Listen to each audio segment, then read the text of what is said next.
Welcome to Degree of Experience Podcast, Episode 3. I'm your host, Chris Bargeron, and with us today is our co-host, Sir Puck. Sir Puck, how you doing, man? I'm most excellent. Chris, how are you? You doing well? Doing well, man. Doing well. Great.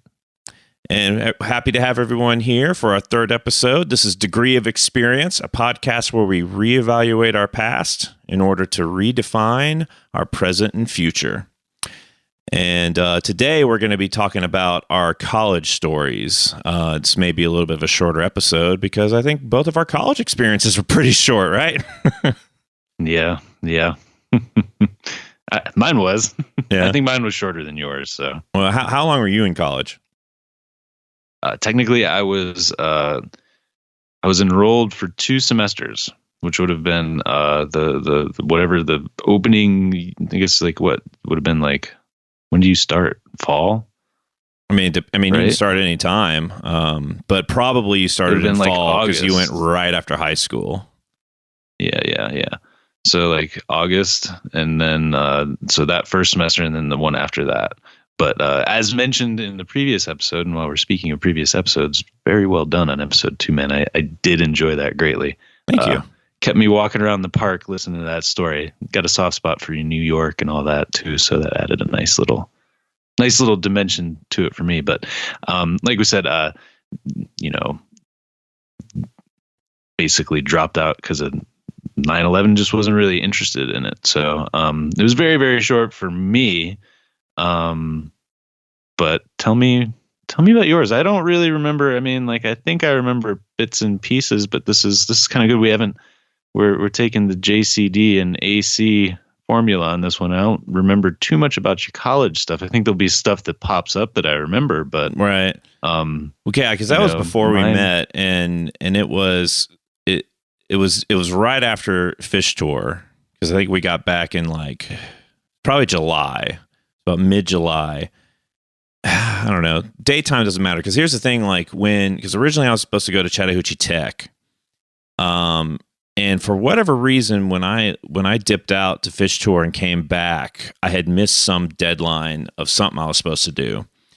So, and so I couldn't, so I missed the chance for admissions to Chattahoochee Tech. But because of the Hope Scholarship, and for those that aren't familiar, in Georgia, or at least at that time, I'm assuming we still have it, the Hope Scholarship was if you had, I think, like a 3.0 or 3.5 or better GPA in high school, you essentially got free funding from the state to go to college.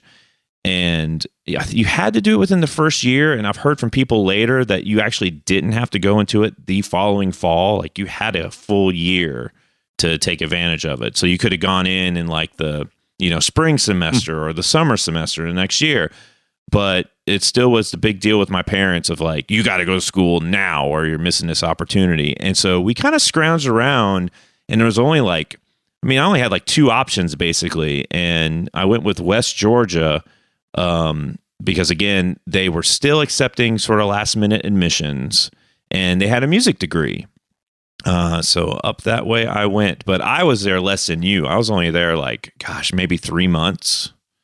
Okay. Yeah. And I failed out, I guess, cause and my second semester was very short. Like, it was a super short one. I feel like the first semester laid the foundation for hey, this probably isn't really working for me, because I didn't go off. I was still up in the burbs taking MARTA down in. So it was like an hour, because I went to Georgia State. Mm-hmm.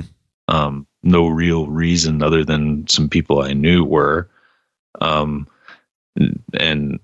yeah, I think I was just doing general studies. So, I figured it out pretty quickly that it really wasn't for me, at least with that configuration. I probably should have picked something like Chattahoochee Tech. Isn't that more in the suburbs? I don't remember where that is. Yeah, it's, if I remember correctly, it's over in Kennesaw. It's not the Gordy Parkway. Yeah. No, okay, Kennesaw. Yeah, Kennesaw. But you're right. It's in these North Atlanta suburbs area. Yeah. Correct. Yeah. Okay. But yeah. So, and for me, because I guess where we're coming from last, I left a computer programming gig, and I kind of had sort of disillusions with it. I didn't want to be stuck in a cubicle for the rest of my life. And I always loved music. And so, going to a music degree, I kind of had a little passion kind of brought back. And I went to college and I think I reconnected with the marching band there. I kind of started off there in percussion. Oh, nice. And and I even sort of I actually had a little bit of that fraternity experience. Yeah, getting started in the music marching band. Yeah, marching band fraternity, and that's got to be interesting. I know band kids. Weird. I was some of them for a while. One of them for a while, but I have experience with the local band kids, and you guys are a special breed.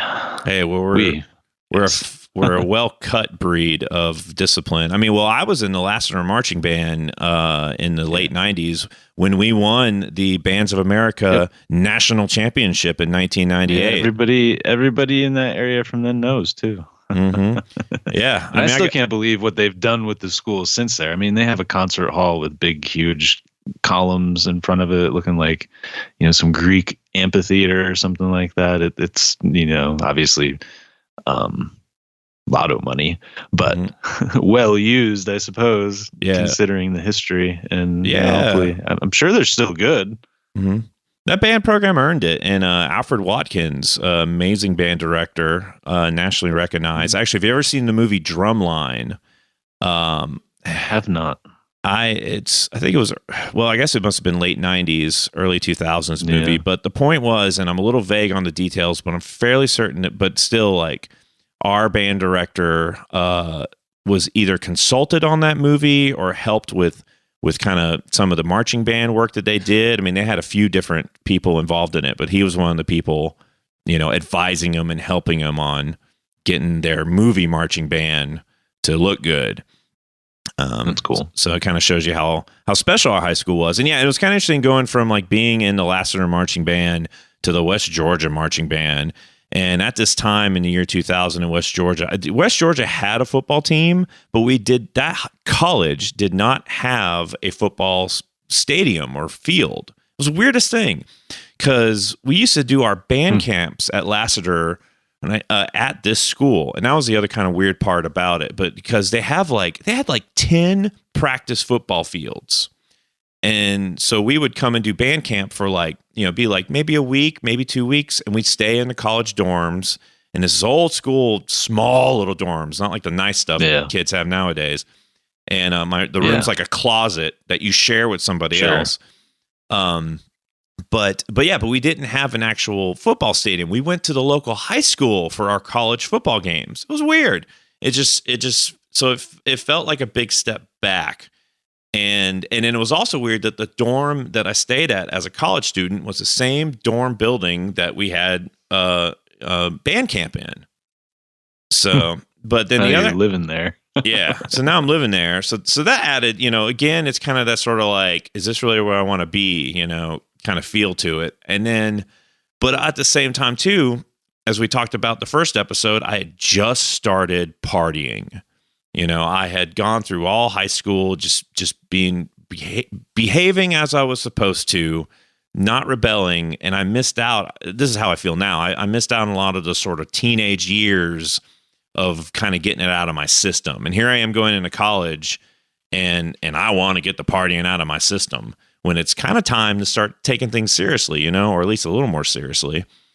So see, I didn't do any of that in high school either. And I never really, I don't know if that was the reason behind why I, started drinking and doing some drugs. But I didn't have a steady girlfriend throughout high school.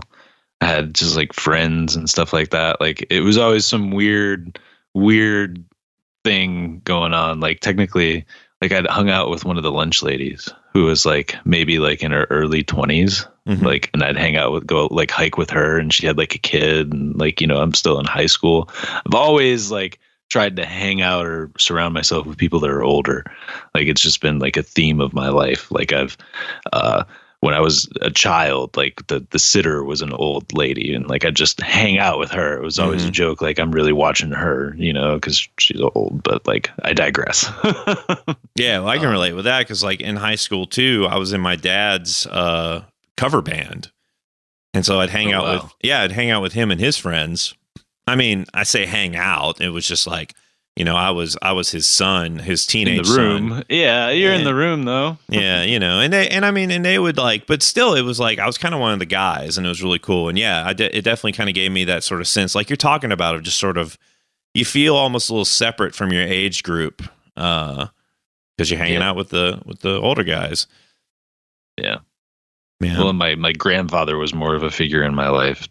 As that father figure. So like I'd just always more be able to relate to older people. Yeah. And now we're those older people. Yeah. You. Jeez. Yeah. Jeez. Yeah. Today's my 40th birthday, by the way. Or we're recording this on my 40th birthday. But yeah, the big 40, man. And gosh. But I'm losing track because we're talking about college, man. And in which I was I was 18 at the time. Gosh. 22 years ago. But yeah, so I'm in the same dorm as band camp, but I'm kind of excited for getting a music degree. So I'm taking it serious at first, but I'm also a freaking newly found hardcore stoner. And I get into this dorm, and super quick, I'm finding the other stoners. And to the extent that we kind of took the place over, and it became a smoker's balcony, to explain that. Like, so you could smoke. Basically, we were on the second floor, and there was a little balcony section that actually overlooked the entrance. And it was just like a concrete kind of section that was out. And we would put our cigarettes out, kind of reaching around, putting it out in the front. And at some point, we just had the realization that, like, when we put our cigarettes out, left that little black mark. When we did it so much, we started building up black marks to slowly spell out smokers. And terrible. We were horrible. Yeah. And once we got the S finished and started on the M, that's when the administration caught wind and started and shut us down and cleaned it up, and gave us a proper place to put out our butts. But yeah, so and I had a minivan at the time, and we used to pile in it. Puff the Magic Van, we called it. That's when it earned its nickname. I know the van. Yeah, it was actually a college, and it was one of my friends that I used to smoke with there, and she was the one that came up with the not only the name, but she had a song, and Puff the Magic Van lived by the school. And when I ride, I get real high with all my friends from school. And, pretty lazy. I mean, school 2 in a row, but like, hey, whatever. Well, I can't. It's also 22 years later, man. But I know. Yeah. But it was like that, and so it was good times, and I made some cool new friends too, but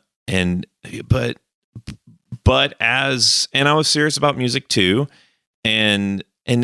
but then my attitude started getting in the way. And I think the one big turning point, and when I look back on this, it's like the adult me would just want to like backhand the young me at the time. But I remember when I finally went to my first guitar lesson, because I was sort of a music degree, and you kind of could have an instrument of choice. So my instrument of choice was guitar. They did offer sort of a guitar line. And I went to go meet my guitar teacher, and I think I'm the shit on guitar. And I don't know, I could not receive critique at that time. And I think part of it was a little bit of my codependency that I'm learning about myself more these days. My perfectionism too, and sort of I wanted to be the best, and I wanted to believe I was the best. And I didn't believe, I guess the thing is, like, for me, I didn't understand that you had to suck at first in order to get good. I was the kind of person. I wonder, was it part you like wanted to project that like level of success to even like, did you feel like you had to project that to even get there? No, like, is that part of it? No, it's more of just like I was like, if something wasn't working out for me, I was quick to quit it. Yeah. Yeah, I can relate to that. Yeah. And with music, I was or am a natural. I mean, like the music for me to tell the sidetrack, I think I was maybe 12. My dad quit smoking, and he for a year, and his reward to himself for a year of not smoking was he got an acoustic guitar. And he bought a tablature book for Tom Petty. And one day he was off doing something one night, and I picked up that book and started reading it, and picked up his guitar, and I taught myself how to play. What song was it? I taught myself how to learn a Tom Petty song. Free Falling. Free Falling? Yeah, it was Free Falling. Yeah. And because it's pretty simple. It's just like what is it like D A D G or something like that? Yeah, and most of it's just a D chord. It's just like alternations on a D chord. So all I just learned was that little opening riff. Da da. Sure. Da, da, I still play that sometimes. Like I'll stumble my way into it when I'm dicking around with my guitar. Yeah.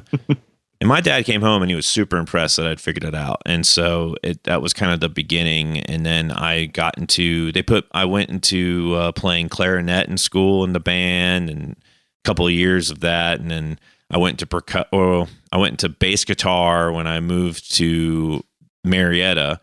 And that's kind of a long story, but they let me play electric bass in the band there. And then when I went to high school, they're like, well, you can't play electric bass here, and you don't really have the chops officially for symphony. So how about percussion? And that's how I became a drummer. But yeah, so I don't know. So because I was a natural, I don't know. I just thought I came in there just thinking I was going to impress the hell out of him and get like I got from everybody. Just like, wow, bravo, you're so good for your age.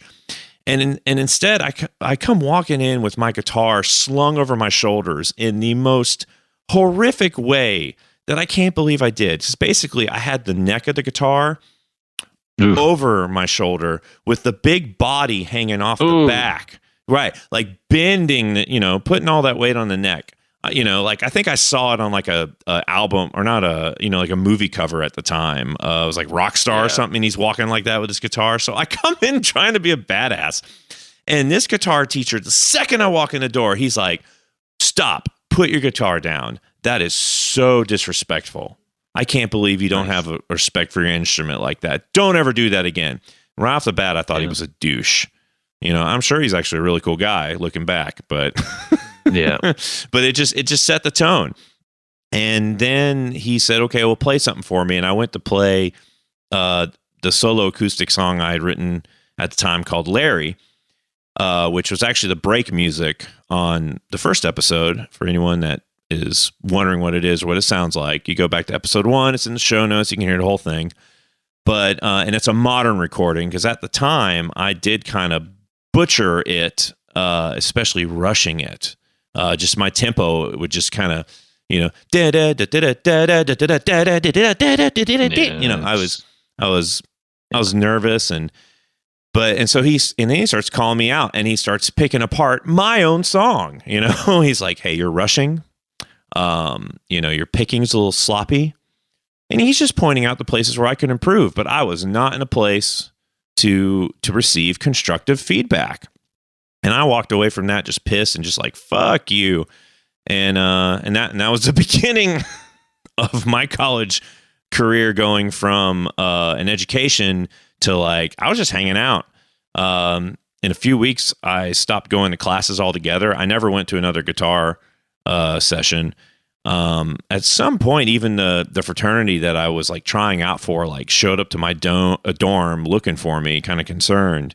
But no, for that point on, I really was just sort of enjoying the free rent and the free food, because I had like a lunch card or something, until my parents found out, basically. And that lasted, like I said, almost, I got away with it. At that point, I got away with it for about 2 months before my parents kind of figured out what was going on. And then I had to go back home, and and that's college. Is that how you ended up in that apartment? No, funny enough, no. That's story, huh? That's gonna be a story for like episode God knows what. Because basically when I came back from college, that's when I started working, and I got kicked out of my house again.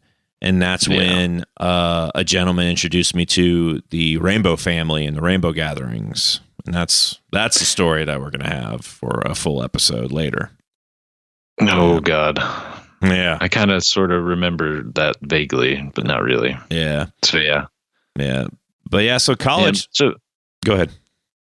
For me, it was, I would get on MARTA and drive. I'd have to drive to a MARTA station, and then I would ride MARTA from, I think it was North Springs, all the way down to center of Atlanta, and then walk to class.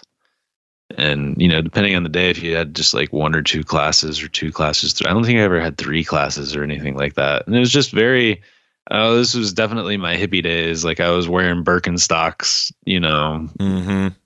the clogs, riding MARTA, listening to probably my, I don't even know if it would have been probably an MP3 player of some sort, like kind of this weird hippie, like technological kind of guy. But then it just never, I don't know. I never saw the point of it. Like there was nothing about it that seemed like there was an end that was going to really, I don't know. I guess my mom never went to college and she seemed to be able to do a good enough job without that. Like, I think she worked harder, of course, and, relied on my grandparents to get through stuff, come home with a lot of food after Sunday dinner with them or whatever when we were growing up in Detroit. But I guess I just knew that like you could make it without it. So it wasn't that important. And I just kind of floated along. I never really decided to do one thing with it. So it was kind of, I think one thing led to another. I can't remember. The reason I bring up the apartment is because that's, primarily where we met. And the timing on that for this whole college thing for me, because, I was still living at my mom's house, obviously, taking MARTA and going down and all that. And eventually she found a bong in my room, and that's when I had to get out. So I don't remember. I think I hit it up in the there was a suspended ceiling. Like she moved me down into the basement finally. So I had a basement, separate from her. And like, yeah, I think I hit it up in there, and like she must have smelled it or something. Duh. And yeah. Yeah, bong rips are pretty hard to cover up, man. It wasn't a big one. Yeah. But like I can't remember if I was still in college then or not when that happened. So that's something we'll have to put together with the timeline later. But yeah, that's how I ended up in that apartment. Yeah. And that's, I went up to the Mellow Mushroom asking if anybody knew, the Mellow Mushroom from my high school that my buddy worked at, that I could walk to the back, walk through it like I worked there, like it was normal, just walk to the back and sit out back and smoke bowls with people, just hang out. I'm sure the Mellow Mushroom will be an episode all to itself if we can find a way to find it. Nothing like that happened at Mellow Mushroom. No. And certainly doesn't happen there anymore today. I don't think so, actually. Yeah, I don't think so either. It seems either. pretty straight and narrow, honestly. Yeah. I go there to this day and say hi to people. So yeah. I'm just trying to cover up. Or not even cover up, but just like it dawned on me, like, because I mentioned Mellow Mushroom last episode, but I'm trying to keep a lot of things anonymous, just to sort of, because I don't want to associate like drug use with anyone that doesn't. It's a mellow mushroom, man. Yeah, man. But bro, like, come on, it's about the music, man. No. But come on. They do a lot for the community and all that. And I think there's a good group of people that are, involved with it in my experience. And they have good food. Like they'd always have a special spot in my place. Oh, Mellow Mushroom always have a special place in my heart too. And yeah, that's a phenomenal business. So I went up there to find a place to live, and that's how I ended up in that apartment, and I just can't remember if I was done with college by then. I feel like I was. And I was still, I would have still been working at the Blockbuster Video at this time period. Yeah. So, so this is probably a year after I had abandoned college. This would have been like, early 2002. Yeah. Cause you're like a year behind me on the education track. Yep. So yeah. Yep. And at this point, I'm basically just waiting for my buddy to save up money and pay off his car so we can get a place in Atlanta together. Gotcha. That's what the whole goal in my life really was just really that. It was just get a job, hang out, relax, party. Yeah. Not even like a long-term thing. Like when you kind of left college, it was just sort of like the living in the now kind of moment thing, right? You didn't think like, paycheck to paycheck, no plan. Why plan? Because if I ignore things, it'll go away. That type of stuff. Yeah, definitely. And I was kind of a similar sort of, at least not calling you unhealthy, but for me, it was certainly an unhealthy mentality. I mean, I was just partying, and I'm totally in the moment, not worried about the future because I'm also young. I also feel like I've got all the time in the world. Heck, I can go back to college later, kind of a thing. But as time went on, and I kept partying and kept living in the moment and kept not making steps to sort of further a career or have a career per se. I mean, there was a time period when I was a manager. I mean, we're already talking about it at Mellow Mushroom. And that was actually kind of an upward point for me, where I was like, okay, I'm managing this place. But then, like I said, as like the years went on and people from my high school were coming in town to visit family and they're saying like, oh, hey, Chris, still here. That good feeling kind of faded. But that said, I wonder if in this time period, like we're mirroring what would have been going on in college. Like I always felt like college was a time to party and all that. Anybody I ever talked to, they're getting wasted, they're drinking. And I wonder if like it was part of it for me would have been maybe like an automatic write off of that time that you're supposed to party, but like now there's just no direction because at least when you're in school, like you're moving towards some goal. But like you're paying for it too, and like getting into debt and doing all that kind of stuff. So it's like, I wonder about which side of that.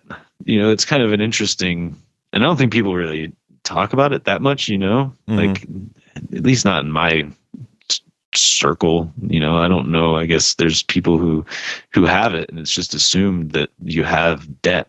And I've never had college debt because, I quit. And I would assume that'd be the same thing with you, based on what you've said. Yeah, well, sort of. So that's a good question because for me, I thought there was no debt, but it did turn out that I think because of the way I left, because I flunked out. I didn't I don't know how you do it correctly, but I didn't do it correctly, of course. And I flunked out everything. I know my dad basically covered me. There was a charge. So I'm assuming Hope just didn't cover it because my grades were 0. I think you had to kind of keep a GPA or something. I don't know to keep getting it. So I don't remember that either. I do know there was a form of debt, but it was at least a manageable debt that my dad covered it and never really told me about it. And I found out about it a decade later. But oh, wow. And also to kind of chime in real quick, because what I was just saying too about Mellow, because I mean, I said this in the first episode, but just because at the time I felt like I was in a dead end job, and just because at the time I was ashamed to be a manager at a Mellow Mushroom in front of the successful college grads, it doesn't mean that it's a shameful. I don't feel that way today because we got a mutual friend who still works at this Mellow Mushroom, and I got a heck ton of respect for him. Yeah, and from then, and he's doing very fine for himself. He's got a family. He's in, but that said, he always had a good head on his shoulders about things. Especially at least emotionally, I feel. So he was always a glass half full person, or is always a glass. I've always felt, at least outwardly, and that kind of stuff. I'm sure everybody has their own demons and stuff like that. But roll with it and make the best out of it. Right. Super positive to be. I mean, to me, everybody has their own calling, and that's just he enjoys the people and the pace of it. Yeah, and I almost wish I had, and I wonder if I had the healthier mentalities that I have now back then, right? If maybe I would still be working there and living okay. I mean, like I said, today I work at a grocery store, and I'm okay with it, and I enjoy helping people. I go there for lunch every time I come back home and see my mom, and bro, he says hi to literally 3/4 of the people coming in when he's working. So and it's like, and he's there's always no been doubt. like that. Yeah. and that's him, right? Exactly. He's just so genuine and gosh, and looking back, I mean, I wasn't, and I was definitely a shameful person. So something I'm still working on, but yeah. But leaving college at the time, I was like, whatever. I was in such a drugged up rebellion haze that it took time for it to sink in. And part of it too, and this is kind of one of the discussions I think we should have, is sort of at least, I don't know if you had the same experience I had of like, go to school, get a job. That was my upbringing, was you're going to go to college, you're going to get a good job. Everything's going to be fine. You're going to go to school. It just set up this expectation. And again, I'm not the healthiest person, but it's just, no, I've realized, and I think me and my mom had a conversation since we recorded the first one. I don't think she listened to this or anything like that, but just in talking to her about my own life now and in the house and the people I live with. Yeah. It was more like, I think I said I was always raised to like make my own decisions. Like it was like Spaceship Sir Puck. You know what I mean? Like you give them all the tools, they go out, they do their own thing. And all throughout high school, because now that I think about it, I gave up the last semester of high school too. I mean, like I barely scraped by enough to get that that GPA requirement for the Hope Scholarship. Yeah, and same here. Like, but I also, because I don't know, I had such a sort of sense of entitlement about college. When I left it, I felt hopeless. I didn't have that mentality of like, okay, well, I'm out of college, I'm not doing that anymore. I guess I'll go to a trade school.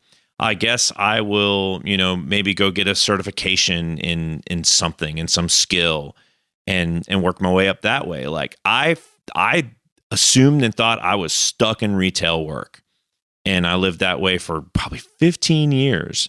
And maybe it's just me.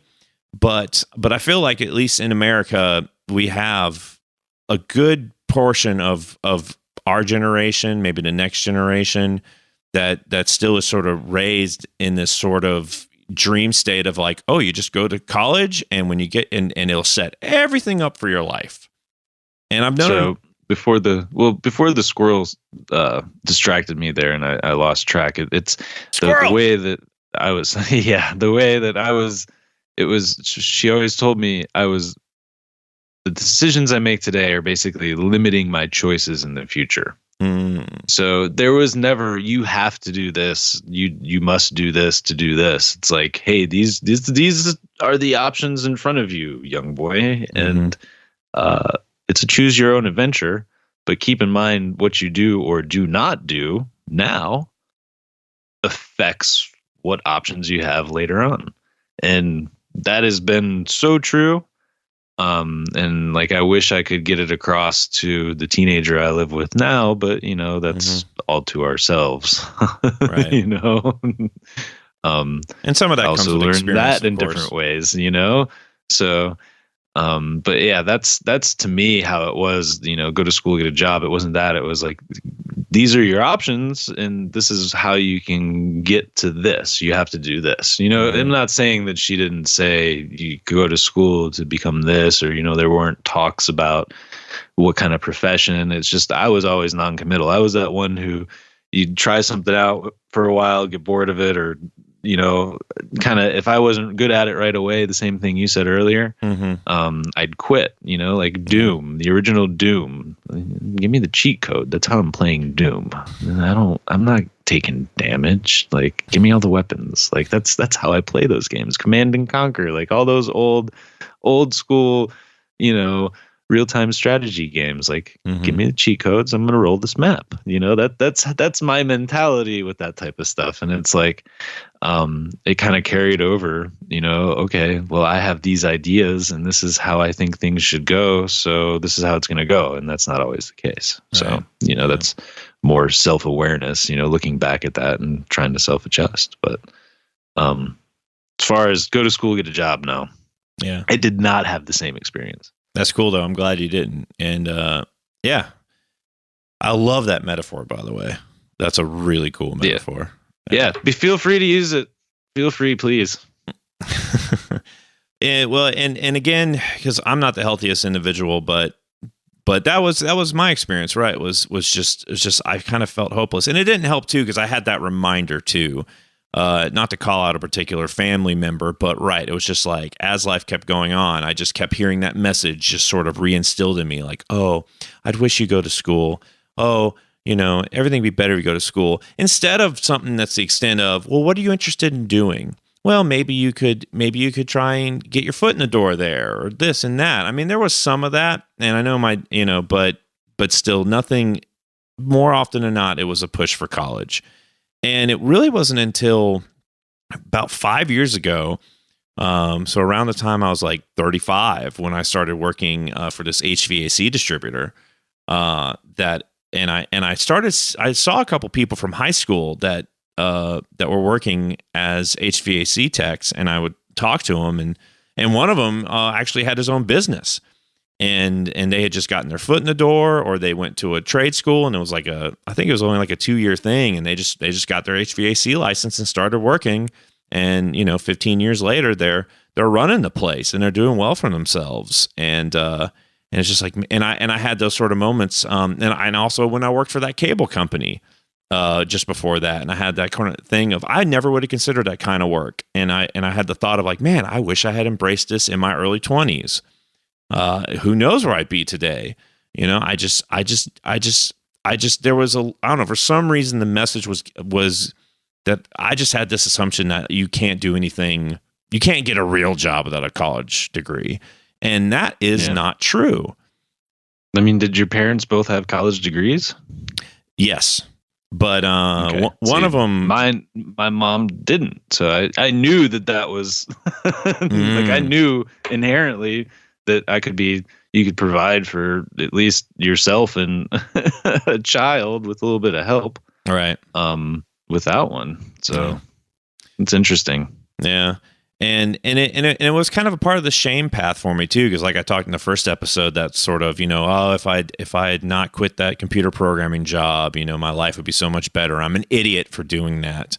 Then there was also the aspect of like, well, I'm an idiot for quitting college, and I just let myself kind of fester in it instead of trying to really recover from it for the longest time. But and again, like, hopefully not everybody kind of has that experience, but anyone that does, again, it's you don't have to have a college education, and also you don't have to have a big job. Like we were just talking about a friend of ours, he's the head of a restaurant, but I mean, heading a restaurant is quite an admirable thing, and it's not easy. It's actually a lot freaking harder than a lot of these college jobs, if you ask me. All the hats somebody has to wear. You're managing staff, you're handling money, you're handling financing, marketing, customer service, cooking, running a building. It's a lot. But there's more in happiness than, of course, like how much money you make, and that's another kind of big lesson, I think. The older I get, is realizing that it doesn't matter. I'm as capable of being happy as I am when I was making $20,000 a year than I am when we've been having these, like, I don't know what kind of good money we make now. Like I said, we're on a dual income, but we're not 6-figure or nothing, but we're doing well. And again, about money or no money, it's like, the happiness, it's not what happiness is about. It's all about state of mind. Absolutely. I've seen and been a part of like an ex-girlfriend. Her dad has an estate, up in the Northeast on an island, and makes probably 7 figures, if not 8 figers, throughout different businesses and stuff. And she was raised with that.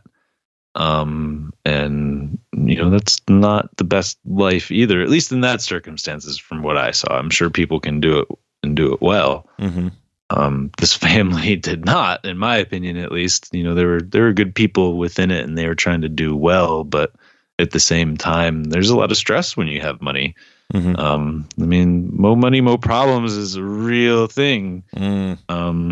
I saw it firsthand. Because with that comes the stress of having the success of somebody who was able to build all that money. If you come from generational wealth, there's the built-in pressures of trying to meet that. So, that to me has always been interesting. The different types of lives, and it really does just come down to a state of mind. What you're happy to do and what you're happy doing. Yeah. Yeah, and there's so much huge potential too for anyone. My mind just kind of went to this while you were sharing, but because think about like how many successful people without college degrees there are. Bill Gates is the one I think I always think of immediately.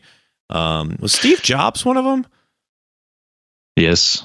He basically went and audited classes, calligraphy classes, and then started the business out of a garage. He went and joined a hippie commune for a little while, ate fruit, and then met Wozniak and did the whole Apple thing out of the garage. And he was not really a nice guy when you read about it, right. Which is necessary in business to some degree. But yeah. Yeah, did I ever tell you that story? Didn't get cancer treatment, so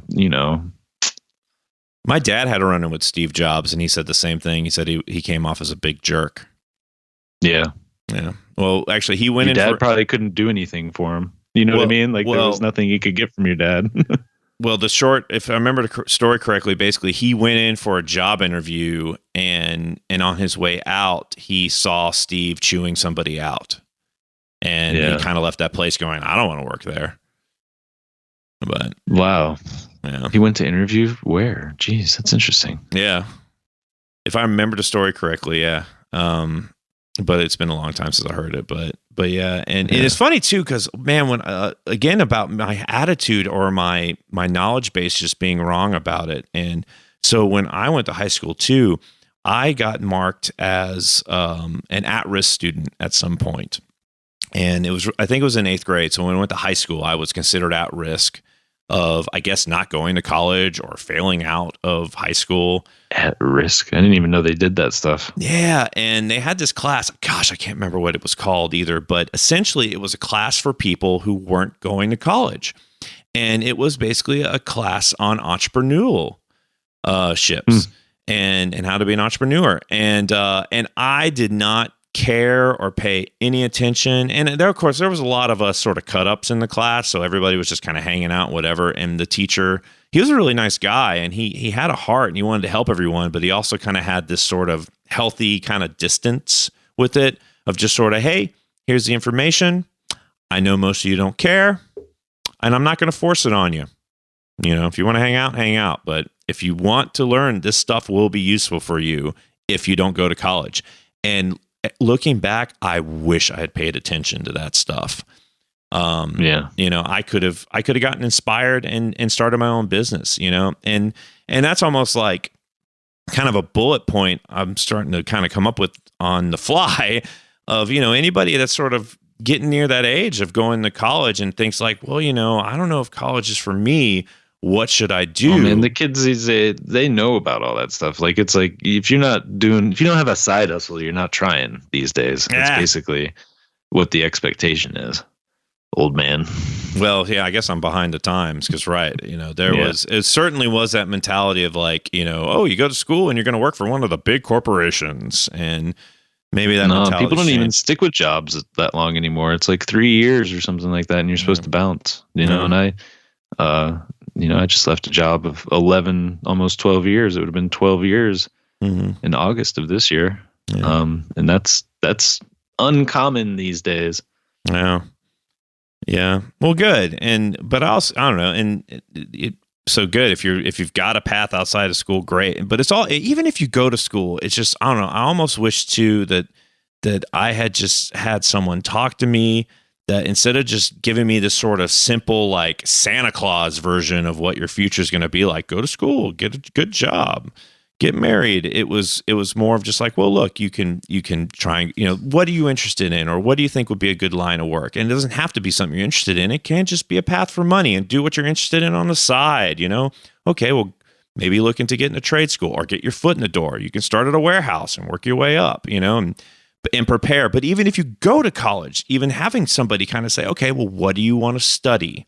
Well, how much is the debt you're going to get into? Do you think what you're going to work in is going to cover that debt? Because I feel like I'm sure they do all that stuff now with all the, I don't know. Do you think? I don't know. We got a whole generation that's crying about the unfair debt traps that they're all in and wants the government to cover it for them, which, not to pick a side on that, but, I mean, that implies to me, though, that there is a lot of people, though, that are sort of not prepared for paying that debt off in their game plan. Or people just see a way out and are like, let's do that. Maybe, I guess, but I don't know. I'm not on that level. I mean, you could kind of cry. It's like, the millennials. People aren't living in rickshaws. You know what I mean? Like, people are living their lives. To my knowledge, I mean, most of the homeless people you see are going to be, have drugs somehow. There's something else other than college debt that is putting people into a street in a homeless situation, at least from what I can see. Well, a lot of homeless situations, though. I mean, it's a complicated thing, but a lot of people too are people that no doubt that like lost a family member that was supporting them. That's number one. And then of course there's drug addicts and whatnot. I don't know of too many that their debt put them on the street. I mean, it's just one of those things that's just sort of gnawing at you, and they, they're like, hey, remember us? Come on, sure, it contributes. Pay us. Yeah, like I think it's more, to me, is a thing that just hangs over people and keeps them from being who they really, and like, I have this full belief that like we carry things that like limit ourselves, and like even to the point there's little gremlins hooked onto us that you can like send away, but like that it's just tough, I guess. It's tough. And I mean, and I do feel for people that either were caught off guard or feel like, the tuition is not fair. It is a very hiked up. I mean, the books are like what, $300, $400, I think $500. I think if you're going to college, you should be able to make that equation yourself. I think there should be a certain level of common sense, which is not common anymore. I understand that, but I think we should not give so many outs to simply not putting effort in and trying to find out things on your own. Like, I was a look it up kid. Ask my mom, go look it up. Yeah.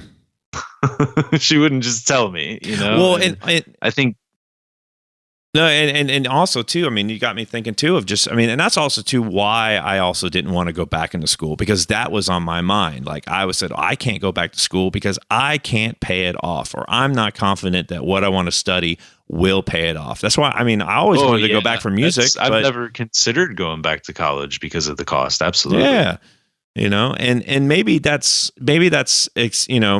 so I can relate to people on that college is too expensive in that regard, because while I do clearly, I've already kind of expressed it, that I have this sense of like, hey, you signed up for it, it's what you owe, pay it up. But at the same time, it's kept me out of school, so I do agree that there is sort of this, of course it's so expensive, but it's valuable. I don't know. It's hard for me to say, like, is it really that much? I mean, because there's so much that they do have to cover. Sure, for, it is. But I think it is, and I think that's why people still do it. I don't think if the equation was really that bad. I think the things we hear about debt forgiveness and all that is just ways to get votes. Hey, we're going to do this, and then they get in office and they don't do it. Although maybe they have a little bit here and there, or they tested it somewhere. I don't remember. I don't keep up with 100% of it, but it's such they a have moral pilot thing. programs for everything, and it sets such a weird precedent. And also because it also makes me think too, on the other side, for people that didn't go to college but fall into the other debt trap of credit cards, that I almost fell into. You get out of high school and they start knocking on your door sending these credit cards, and you barely know how to. I mean, I didn't know anything about managing my money at that time, despite even the high school at that time. Because I've heard things about certain classes getting rid of, but in the 90s, there was a part of social studies where they did cover basic bookkeeping. And, but so I had a little bit of that stuff ingrained, but I never got a credit card because at that point I knew I couldn't trust myself with it. But I know a lot of people that went all in, and by the time they were like 21, they had I don't know, like ridiculous amounts of credit card debt that they couldn't pay off, and then, let them on a downward spiral that way. I don't know. I don't know if do you feel like something like that can relate or does relate to people that did go to college falling into that college debt trap? The credit card debt trap, you mean? Yeah. No, I'm saying, and the college debt trap. I think there's two sides. I think it's like if you go to college, you've got your college debt, and then, or if you didn't go to college, well, maybe you have the credit card debt. The two sides of a similar coin. I don't think so. Because, I think going to college, you're trying to better yourself at least. Mm-hmm. When you have just credit card debt, you're just, at least at that age, and given the circumstances you're making assumptions, though, on what people are spending. Well, given the circumstances you just presented, about... just opening them and not knowing, and just spending it because you don't know how to manage your money, then I think that's a different situation. I think that's the type of person who, that's what the system is trying to take advantage of. Somebody who doesn't care, doesn't think. Oh, of course. Right? So, yeah. Oh, yeah. I don't see a connection personally. Yeah. It's just two different things kind of going on, but I guess that's just a connection, though, of a similarity of just people, though, just being sort of entrapped in their own debt. But they're creating it themselves, either by choosing to go to school or by choosing to have a credit card. But doesn't mean. And see, I was raised to keep away from the credit cards too, and I have them now. But it's basically, like I said, I think people are revolving. I just pay it off, using it for benefits. Right. Thank God I chose not to, because if I had... Well, no, I go back. I did, when I was young, I did do that once, but then my grandfather died, and he put me on some small little insurance payout thing, and I bought my first Mac, and I paid off, it was $1,000 or something like that worth of debt. I did those two things with that money. So I did, but then I stayed away from forever, and one of my best friends in the earlier part of my life, he always was very strict with his money because his family, he saw his parents in a lot of debt. So the friend that I mentioned was saving up to pay off his car. He was doing that so he didn't have that financial obligation before moving out from his parents' house,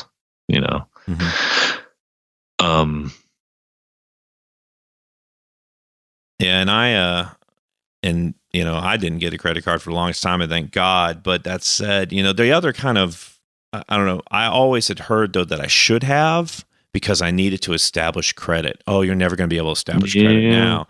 And it's a real thing, though. It is a real thing, but I will share for people to give a little experience that I've had. I have amazing credit now. And it's mostly due to the fact that I never had credit, but it just took me a little time. But it wasn't much time at all. Basically, I went to the bank and said, I would well, I think part of it was when I met my wife, we were looking to get a home before long, and so we realized I had to establish credit. And so I had basically the bank loaned me a very small loan of $200. They have a program you can do, and essentially you give them the $200 straight up, and then they give you a loan, and then you have to pay it off slowly because you're establishing a history that you've been given money, prepaid credit. Exactly. And it was, I might have been as short as 6 months. It may have been as long as a year, but once I did that, and then it took another 6 months. So basically about a year and a half, my credit was established. And once that was, I had a score of 800, and then credit card offers started coming in left and right. I got a simple credit card.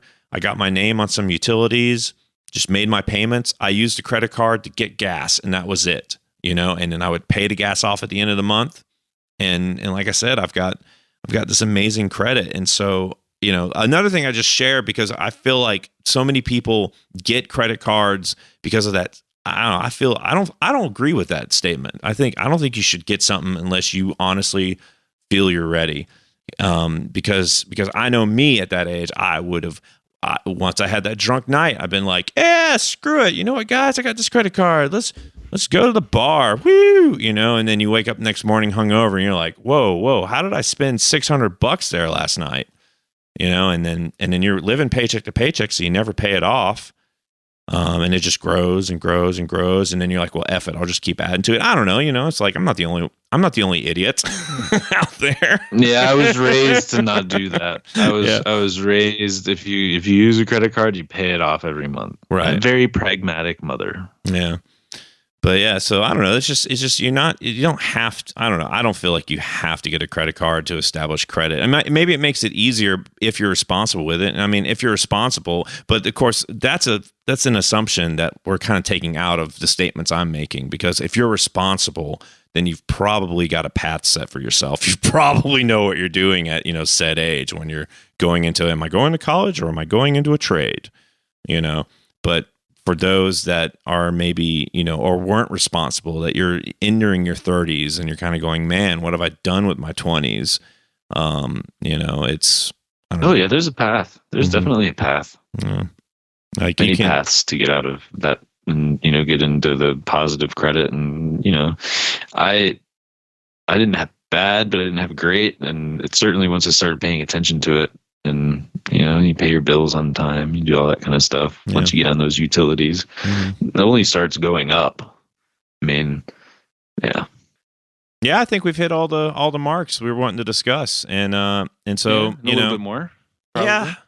Yeah, and by sharing our story and kind of discussing it, I mean, it's hard for me because I guess my intention is I want to give hope to people that may have had a similar experience as me, have maybe dropped out of college and feel hopeless. And while I don't really have the bullet points of like, oh, you should do A and then maybe look into doing B, I hope at least emotionally we've given a little bit of hope and inspiration that you just stop and kind of look within yourself and start doing some research and figure out maybe a good path and just make that decision, set that intention, and just try and do the next right thing one day at a time. There's hope for everyone in any situation, and aim towards something. Yeah. That would be my, give yourself something to aim towards, like you said, that situation.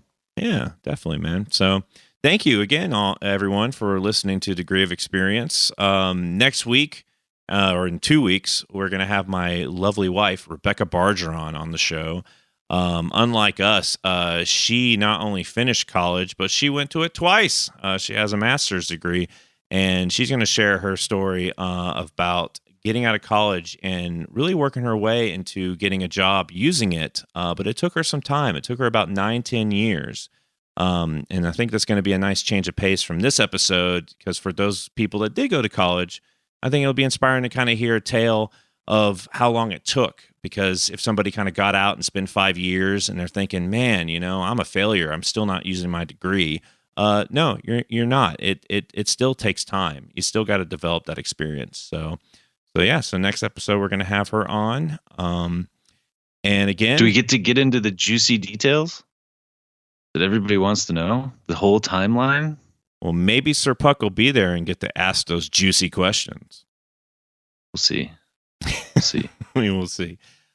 And again, this has been Degree of Experience. It's a value for value podcast.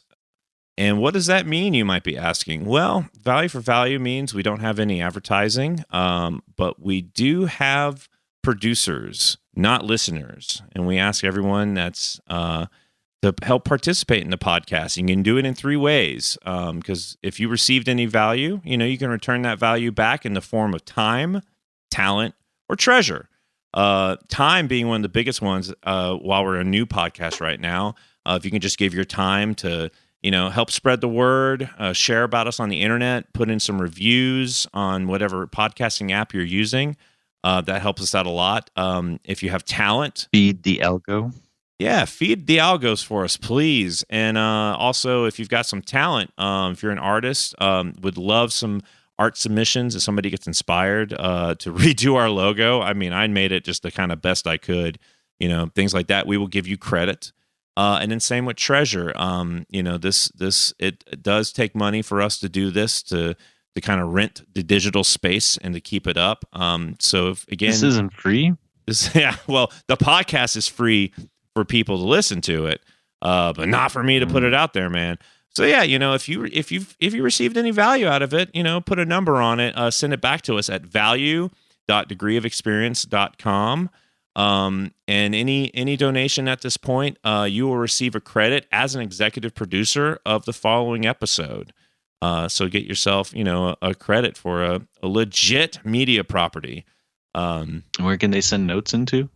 Notes are included. If you go to value.degreeofexperience.com, there is an option to include a note with your donation, and we'll read those notes on the air. But also, you can also email me directly, chris@bargeron.life. Thank you all again for joining us for this episode of Degree of Experience. Next up for our end of show mix, since it's my birthday, I made a song with this awesome gift steel drum my lovely wife gave me today. A little song called Dance of the Hillside. So enjoy, and we'll see you all in 2 weeks here on Degree of Experience.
It may take like 5 years, but oh God, I hope that noise didn't come into the podcast.